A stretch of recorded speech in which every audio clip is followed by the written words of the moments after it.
जय हिंद।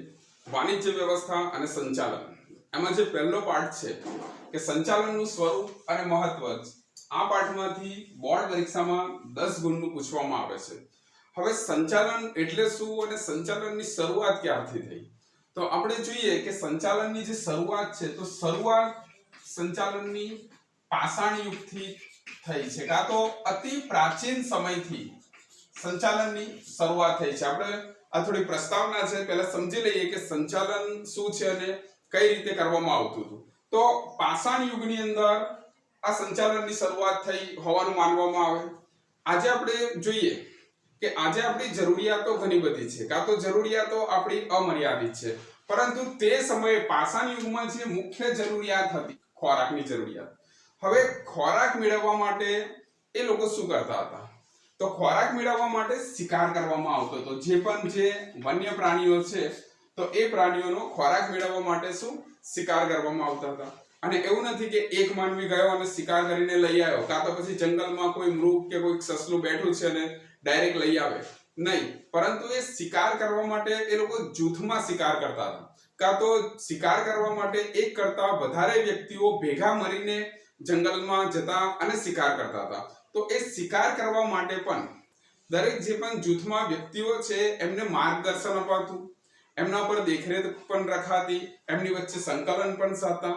તો આવી રીતે આ જે શિકાર કરવાનું કાર્ય છે એ પૂર્ણ કરતા હતા। તો ટૂંકમાં શિકાર કરવા માટે પણ શું કરતા હતા, આયોજન કરતા હતા, માર્ગદર્શન આપવામાં આવતું કે કઈ રીતે તીર કે ભાલો મારવાનો છે, કાં તો કઈ બાજુથી શિકારને દોડાવવાનું છે, કોણ એના પર આક્રમણ કરશે, આવી તૈયારી કરવામાં આવતી। ટૂંકમાં આયોજન થતું હતું, માર્ગદર્શન અપાતું, સંકલન સધાતું અને અંતે દેખરેખ પણ રખાતી। તો આ રીતે એ સમય દરમિયાન શિકાર કરવામાં આવતો હતો। તો આ તમામ બાબતો શરૂઆતથી જ આવે, એટલા માટે આપણે કહી શકીએ કે સંચાલનની જે શરૂઆત છે તો એ સંચાલનની શરૂઆત ત્યારથી પાષાણ યુગથી થઈ હોવાનું માનવામાં આવે છે। હવે માનવીએ જ્યારથી પોતાની મર્યાદાઓ જાણી, શું જાણ્યું, માનવીએ જે હતી પોતાની મર્યાદાઓ, તો આ મર્યાદાઓ શું છે કે કોઈ વ્યક્તિ હોય તો દરેક કામ એ પૂર્ણ ના કરી શકે। ઘણા બધા કાર્યો એવા છે, કાં તો મોટા જે કાર્યો છે એ મોટા કાર્યો કરવા માટે વધુ વ્યક્તિઓની જરૂર પડે, કાં તો અન્ય વ્યક્તિઓની જરૂર પડે। એટલે આ જ્યારથી માનવીએ સમજ્યું એની મર્યાદાઓ, કે પોતાના જે ધ્યેય છે કાં તો પોતાના જે લક્ષ્યાંકો છે એ લક્ષ્યાંકોને સિદ્ધ કરવા માટે, એ લક્ષ્યાંકોને પૂર્ણ કરવા માટે તો કે અન્ય વ્યક્તિઓની જરૂર પડશે। કોની જરૂર પડશે, અન્ય વ્યક્તિઓની એને શું પડે છે, જરૂર પડશે, કે પોતાની પાસે જે પણ માહિતી છે એ માહિતીનો અન્ય વ્યક્તિઓની એને જરૂર પડશે। હવે જ્યારે અન્ય વ્યક્તિઓની જરૂર પડે, કોઈ પણ જે કાર્ય છે એ કામ માનો કે 500 કે 1000 વ્યક્તિઓ જ કરી શકતા હોય, આપણે માની લઈએ કે કોઈ કામ છે એને 500 કાં તો 1000 વ્યક્તિઓ દ્વારા કરાવવાનું છે। હવે પોતાના ધ્યેય ઊંચા છે, એ ધ્યેયને પૂર્ણ કરાવવા શું કરવું પડે છે, અન્ય વ્યક્તિઓનો સહકાર કાં તો મદદ મેળવવી પડે છે। તો જ્યારે એ 500 કે 1000 વ્યક્તિઓ પાસે પોતાનું કોઈ પણ કાર્ય છે એ પૂર્ણ કરાવવું હશે, તો એમના માટે એમની વચ્ચે અલગ અલગ કાર્યોની સોંપણી પણ કરવી પડશે, આયોજન પણ કરવું પડશે અને માર્ગદર્શન પણ આપવું પડશે। સૌપ્રથમ તો આપણે જોઈએ કે 500 કે 1000 વ્યક્તિઓ દ્વારા કોઈ કામ પૂરું કરવાનું, તો સૌપ્રથમ તો પહેલા એમની વચ્ચે સત્તા અને ફરજોની પણ શું કરવામાં આવશે, વહેંચણી કરશે, કે ભાઈ 5-10 માણસોની સત્તા શું છે, બીજા વ્યક્તિઓની ફરજો શું છે। આ રીતે સત્તા અને ફરજોની પણ શું કરવામાં આવશે, વહેંચણી કરવામાં આવશે। ત્યાર પછી જ્યારે 500 કે 1000 વ્યક્તિઓથી કામ કરે છે તો એમને આયોજનની જરૂર પડશે। એવું નથી કે કંપનીમાં કે કોઈ કામ કરવાની શરૂઆત થઈ એટલે ચલો મંડી પર, નહીં, કોઈ પણ જે કામ છે એ કાર્ય કરવા માટે શું કરવું પડશે, આયોજન પણ કરવું પડશે।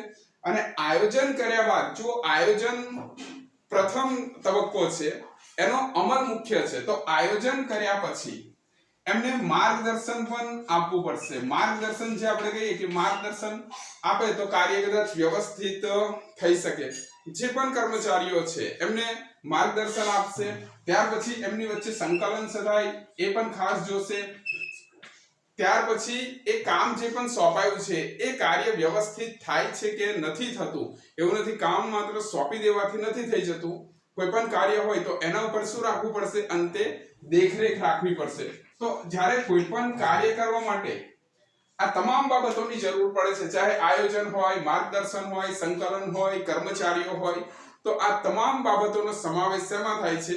સંચાલનમાં થાય છે. બીજી વસ્તુ કે ધંધાકીય જે એકમો છે, તો શરૂમાં આપણે જોયું કે ધંધાકીય જે એકમો હતા, કાં તો ધંધાકીય એકમોનું જે સ્વરૂપ, ધંધાકીય એકમોનું જે સ્વરૂપ, તો કે શરૂઆતમાં આપણે જોઈએ કે વૈયક્તિક માલિકી અને ભાગીદારી પેઢી. તો વૈયક્તિક માલિકી અને આ ભાગીદારી જે પેઢી છે, આ બે પ્રકાર જોવા મળતા. તો વૈયક્તિક માલિકી અને બીજી હતી ભાગીદારી પેઢી. તો ઘણી વખતે માલિકો શું કરતા હતા, ચાહે વૈયક્તિક માલિકી હોય કે ભાગીદારી પેઢી, આ ધંધાના જે સ્વરૂપો, તો એમાં જે માલિકો છે એ જાતે કાર્ય પૂરું કરી લેતા. પરંતુ જેમ જેમ સમય વીતતો ગયો, તેમ તેમ જે ધંધાકીય એકમોનું જે સ્વરૂપ છે, કાં તો એમનું જે કદ છે, એ કદની અંદર શું થયો? વધારો થયો, કાં તો એ કદ વિશાળ થયું, કાં તો આપણે એવું કહી શકીએ કે એ કદ મોટું થયું. તો જેમ જેમ ધંધાકીય એકમનું કદ મોટું થતું ગયું, તેમ તેમ કંપની સ્વરૂપની શરૂઆત થઈ. તો જ્યારે કંપની સ્વરૂપ અસ્તિત્વમાં આવ્યું, તો આપણે જાણીએ છીએ કે કંપનીમાં સરળતાથી મૂડી પણ મેળવી શકાય. પરંતુ જેમ કદ અને કાર્યો વધતા ગયા, તેમ તેમ નવા નવા પ્રશ્નો પણ ઉપસ્થિત થતા ગયા. કે જેમ આપણે કોઈ કંપની હોય, તો કંપનીમાં વિશાળ પાયા પર કંપની ચાલતી હોય, તો એના પ્રશ્નો પણ હોય. કેમ? જેમ કે મૂડીને લગતા પ્રશ્નો, આ મૂડીને લગતા પ્રશ્નો. પછી જોઈએ કે વેચાણને લગતા પ્રશ્નો ઉપસ્થિત થતા હોય, વેચાણને લગતા પ્રશ્નો બનાવે, ખરીદીને લગતા પ્રશ્નો હોય. તો આવા સંજોગોમાં સતત શું લેવું પડતું હોય છે? આવા સંજોગોમાં નિર્ણયો લેવા પડે. એ નિર્ણયો લેવા પડે અને તેનો અસરકારક અમલ પણ કરાવવો પડે. તો જેમ કંપની સ્વરૂપ આવ્યું, તો એના પ્રશ્નો વધ્યા, ચાહે મૂડીને લગતા પ્રશ્નો હોય, વેચાણને લગતા હોય, કાં તો કર્મચારીને લગતા પ્રશ્નો હોય, કોઈ પણ પ્રશ્નો હોય. તો આવા પ્રશ્નોના નિરાકરણ માટે નિર્ણયો લેવા પડે અને એ નિર્ણયોનો અસરકારક જે અમલ છે, તો કે એ નિર્ણયોનો અસરકારક એક તાલીમ પામેલ વર્ગ ઉભો થયો, જેને આપણે શું કહીએ છીએ? સંચાલન. દરેક કંપનીનું સંચાલન જરૂરી છે.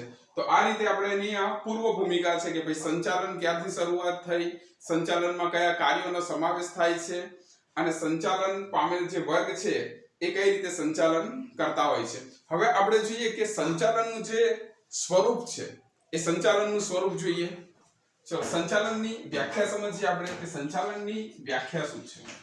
કે સંચાલન એટલે એક નિષ્ણાતના મતે કે સંચાલન એટલે અન્ય વ્યક્તિઓ પાસેથી કામ લેવાની કળા.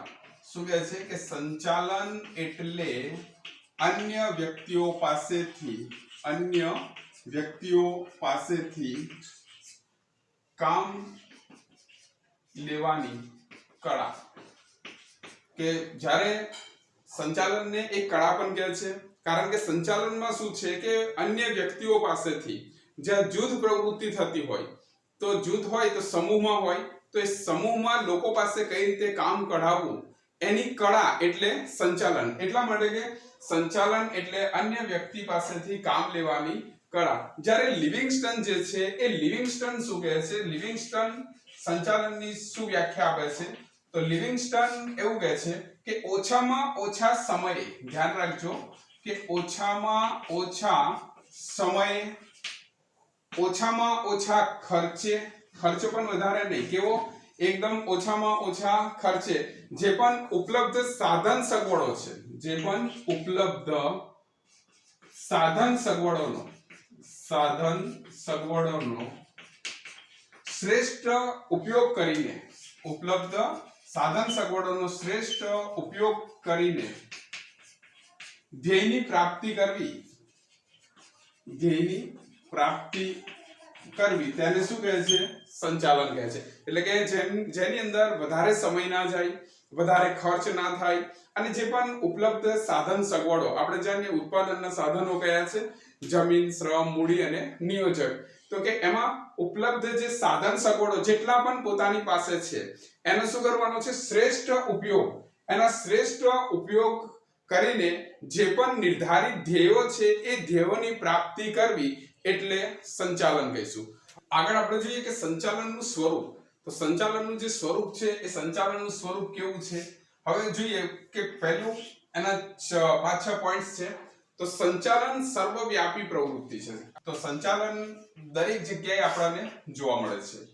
સંચાલનમાં તો જ્યાં ધ્યેયની પ્રાપ્તિ, જ્યાં ધ્યેય કે કોઈ હેતુ હોય, શું હોય, કોઈ ચોક્કસ ધ્યેય કે હેતુ હોય, તો એની પ્રાપ્તિ માટે જૂથમાં કામ કરવામાં આવે, કાં તો જૂથમાં કે જ્યાં સમૂહમાં આપણે કહીએ કે સમૂહમાં જ્યાં વ્યક્તિઓ કામ કરે છે ત્યાં સંચાલનની જરૂર પડે છે. ધ્યાન રાખો કે સંચાલનને સર્વવ્યાપી પ્રવૃત્તિ કેમ કહે છે? કારણ કે સંચાલન એ સર્વવ્યાપી પ્રવૃત્તિ એટલા માટે છે કે દરેક ક્ષેત્રમાં જોવા મળે છે.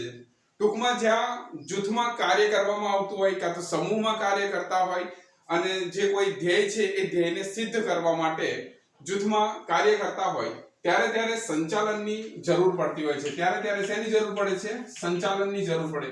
એવું નથી કે જે સંચાલન છે એ માત્ર કોઈ એકમની અંદર કાં તો કોઈ ઉદ્યોગોની અંદર જ જોઈએ. જો ટૂંકમાં આપણે સંચાલનની જરૂર ક્યાં પડે? તો કે ખબર છે કે આપણને ઉદ્યોગમાં સંચાલનની જરૂર પડશે. એ ઉદ્યોગ સિવાય આપણે કોઈ રમત જોઈએ તો રમત રમવા માટે પણ એમાં આયોજન કરતા હોય છે, એકબીજાને માર્ગદર્શન આપતા હોય છે, તો ત્યાં પણ સંચાલનની જરૂર પડે છે. આપણે ચાહે રમત કહીએ કે ચાહે લશ્કર કહીએ, કાં તો કોઈ ધાર્મિક જે પ્રવૃત્તિ છે એ ધાર્મિક પ્રવૃત્તિ કહીએ, કૃષિ જોઈએ, તો આ તમામ જે બાબતો છે, આ તમામ બાબતોની અંદર સંચાલનની જરૂર પડે. ટૂંકમાં એવું કહી શકીએ કે સંચાલન સર્વવ્યાપી એટલે કે દરેક ક્ષેત્રની અંદર કાં તો દરેક વિભાગોની અંદર સંચાલનની જરૂર પડે. કોઈ પણ એકમ હોય તો એ એકમમાં પણ સંચાલનની જરૂર પડશે, અને જે એકમના વિભાગો છે એ વિભાગોમાં પણ સંચાલનની જરૂર પડશે. એટલા માટે સંચાલન એ કેવી પ્રવૃત્તિ છે? એટલા માટે સંચાલનને કેવી પ્રવૃત્તિ કીધી છે કે સર્વવ્યાપી પ્રવૃત્તિ. દરેક જગ્યાએ આપણને સંચાલન જોવા મળશે. હા, ક્યાં? કે જ્યાં જૂથમાં કાર્ય કરવામાં આવતું હોય ત્યાં. અચ્છા, હેતુલક્ષી પ્રવૃત્તિ. જ્યારે પણ કોઈ ઉદ્યોગની સ્થાપના થાય, કાં તો કોઈ ધંધાકીય એકમની જ્યારે સ્થાપના થાય છે, તો એ સ્થાપના પાછળ ચોક્કસ શું હોય છે? હેતુઓ હોય. એ ધંધાકીય એકમ કાં તો કંપનીના શું હશે? એ ચોક્કસ હેતુઓ હશે. અને એ હેતુઓને પૂર્ણ કરવા માટે, એ હેતુઓને કઈ રીતે? તો કે કાર્યક્ષમ અને અસરકારક રીતે પૂર્ણ કરવા માટે, કાર્યક્ષમ અને અસરકારક રીતે પૂર્ણ કરાવવા માટે શેની જરૂર પડશે? સંચાલનની. દરેક એકમ હોય એના ચોક્કસ જે પણ ધ્યેયો કે હેતુ કહીએ એ હોય છે, અને એની પૂર્તિ માટે શેની જરૂર પડશે? સંચાલનની જરૂર પડશે. કોઈ હેતુ વગરના ઉદ્યોગોની સ્થાપના થતી નથી. ચોક્કસ કોઈ પણ ઉદ્યોગ હોય તો તેના હેતુઓ હશે. એટલા માટે સંચાલનને કેવું કીધું છે કે સંચાલન એ હેતુલક્ષી પ્રવૃત્તિ છે. સંચાલન એ જૂથલક્ષી પ્રવૃત્તિ છે. સંચાલન એ બે કે તેથી વધુ વ્યક્તિઓના જૂથની પ્રવૃત્તિ છે. કેટલા? સંચાલન શું છે? બે કે તેથી વધુ વ્યક્તિઓના જૂથની પ્રવૃત્તિ છે. જ્યાં વ્યક્તિઓ જૂથમાં કામ કરતા હોય, તો જૂથમાં જ્યાં કામ કરે ત્યાં આગળ સંચાલનની જરૂર પડે છે. કોઈ એક વ્યક્તિ જ્યારે કામ કરતો હોય તો ત્યાં કોઈ સંચાલનની જરૂર પડતી નથી. પરંતુ જ્યાં આપણે જોઈએ કે 500 કે 1000 માણસ કામ કરે છે, આ જૂથ કહેવાશે ને. 500 કે 1000 માણસ ભેગા થાય અને સમૂહમાં કામ કરે તો તેને આપણે જૂથ કહી શકીએ. એટલે સંચાલન એ જૂથ પ્રવૃત્તિ છે. મતલબ જ્યાં વધારે માણસો સમૂહમાં કોઈ ધ્યેયની પ્રાપ્તિ માટે કાર્ય કરે ત્યાં સંચાલનની જરૂર પડે છે. આગળ ચોથો પોઈન્ટ છે એનો કે સતત ચાલતી પ્રવૃત્તિ. સંચાલન કેવી પ્રવૃત્તિ છે? સતત ચાલતી પ્રવૃત્તિ. તો સતત ચાલતી પ્રવૃત્તિ કેમ? આપણે જુઓ, કોઈ પણ પ્રવૃત્તિ હોય એ પ્રવૃત્તિ સતત ચાલે તો એનો ફાયદો થાય, કાં તો એનું આપણને રિઝલ્ટ મળે. જો કોઈ પ્રવૃત્તિ હોય, તમે આજે શરૂ કરો, પછી 2 દિવસની બ્રેક મારો, ફરી પાછા શરૂ કરો, તો એનો કોઈ ફાયદો કાં તો એના જોઈએ એટલે આપણને બેનિફિટ થતા નથી. તો સંચાલન શું છે કે સતત ચાલતી પ્રવૃત્તિ. સંચાલનમાં એકવાર શરૂઆત થાય, સંચાલનની શરૂઆત થાય તો એ સંચાલનને આપણે અટકાવી શકતા નથી. કેમ? કે સંચાલન કેવું હોય છે? સંચાલન ધ્યેયલક્ષી હોય છે. યાદ રાખજો કે સંચાલન એ ધ્યેયલક્ષી હોય છે, કે જ્યાં સુધી ધ્યેયની પ્રાપ્તિ ના થાય ત્યાં સુધી સંચાલનની પ્રવૃત્તિ કેવી હોવી જોઈએ? સતત.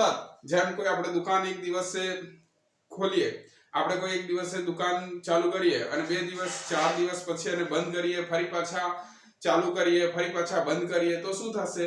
કે દુકાનમાં જોઈએ એટલા ફાયદા નહીં થાય. તો એવી રીતે સંચાલનમાં શું છે કે સંચાલન શરૂ થયા પછી એને અટકાવી ના શકે. જો અટકાવશે તો ધ્યેયની જે પ્રાપ્તિ છે એ ધ્યેયની પ્રાપ્તિ થતી નથી. એટલે સંચાલન એ ધ્યેયલક્ષી પ્રવૃત્તિ છે. ધ્યેયો સિદ્ધ થાય ત્યારે પણ સંચાલન અટકતું નથી. જ્યારે કોઈ ધ્યેય સિદ્ધ થઈ જાય, માનો જે ધ્યેય ઉત્પાદન વધારવાનો ધ્યેય હતો, માનો 2 કે 5 ટન ઉત્પાદન થઈ ગયું, એ ધ્યેય હતો, તો એના પછી શું થશે? એક ધ્યેય પૂર્ણ થાય. તો આમ સંચાલનમાં શું છે કે ધ્યેય નિર્ધારણ, ધ્યેય પ્રાપ્તિ અને પુનઃ ધ્યેય નિર્ધારણ, તો આવી પ્રવૃત્તિ સંચાલનમાં ચાલ્યા જ કરશે. માનવીય પ્રવૃત્તિ, તો સંચાલન એ માનવીય પ્રવૃત્તિ છે. આપણે અગાઉ જોયું કે સંચાલન સર્વવ્યાપી પ્રવૃત્તિ તો છે જ. હા, માન્યું કે સંચાલન સર્વવ્યાપી પ્રવૃત્તિ છે, પરંતુ સંચાલન એ કેવી પ્રવૃત્તિ છે? માનવીય પ્રવૃત્તિ છે. સંચાલન એ માનવીય પ્રવૃત્તિ છે. કેમ માનવીય પ્રવૃત્તિ છે? કારણ શું છે કે સંચાલન એ માનવ તત્વો પૂરતું જ મર્યાદિત છે. યાદ રાખો, સંચાલન જે છે એ સંચાલન માનવ તત્વો પૂરતું જ મર્યાદિત છે. જ્યાં માનવો હોય ત્યાં જ સંચાલન થાય છે, જ્યાં માણસો નથી ત્યાં સંચાલન થતું નથી. અને સંચાલન માનવી જ કરે છે. કોઈ આપણે ગાય ભેંસ બળદને સંચાલન કરતા જોતા નથી કે આયોજન કરતા જોતા નથી. તો સંચાલન કોણ કરે છે? માનવી કરે છે. એટલે સંચાલનના કેન્દ્રમાં માનવી છે. આમ આપણે કહીએ કે માનવી વિના જે પણ ઉત્પાદનના જેટલા પણ સાધનો છે, એ ઉત્પાદનના તમામ સાધનો માનવી વિના નિરર્થક છે. કેમ નિરર્થક? કારણ કે માનવી વિના એ ઉત્પાદન શક્ય નથી. એટલે જે સંચાલન છે એ માનવ તત્વ પૂરતી જ મર્યાદિત પ્રવૃત્તિ છે. કારણ કે સંચાલન શું છે કે માનવી માટે માનવ દ્વારા જ સંચાલન થતું હોય છે. આપણે જોયું કે સંચાલન કોના માટે થાય છે? તો કે સંચાલન માનવી માટે, માનવ માટે જ થાય છે. જ્યાં માનવો નથી ત્યાં સંચાલન થતું નથી. એટલે આપણે એક વસ્તુ કહી શકીએ. કઈ વસ્તુ? કે સંચાલન શું છે?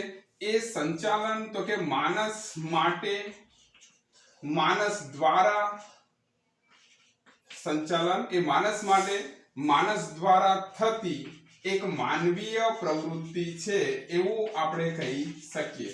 કેમ? કારણ કે જોયું કે સંચાલનના કેન્દ્રમાં કોણ છે? સંચાલનના કેન્દ્રમાં માનવ છે. એટલે સંચાલન એ માનવીય પ્રવૃત્તિ છે.